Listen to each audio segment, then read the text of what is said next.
আমি সেই ব্যক্তি যে মানবজাতিকে তার নিয়তির পথে নিয়ে যাবে। আমি ডক্টর ডুম। আমি তোমাকে আমাদের এতদিনের পরিশ্রম ধ্বংস করতে দেব না। আমাকে অস্বীকার করা যাবে না। আমরা একসাথে থাকলে কিছুই অসম্ভব নয়। আমরা একটি পরিবার। পৃথিবী ডক্টর ডুমের সামনে নত হবে। আমাকে অস্বীকার করা হবে না।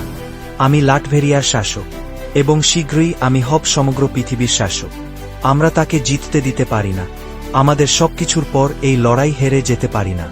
আমি কারো কাছ থেকে আদেশ গ্রহণ করি না। আমি শুধু একজন সুপার হিরো নই। আমি একজন মা, একজন বোন, একজন স্ত্রী এবং একজন বন্ধু। এটাই আমার রাইফেল। অনেক রাইফেল আছে, কিন্তু এটি শুধু আমার। তুমি এটা করবে, কারণ একমাত্র তুমিই পারবে। ডক্টর, আমি চাই তুমি আমার সাথে আসো। আমি ফ্যান্টাস্টিক ফোরকে পরাজিত করব, এবং পুরো বিশ্ব আমার আদেশ মানবে।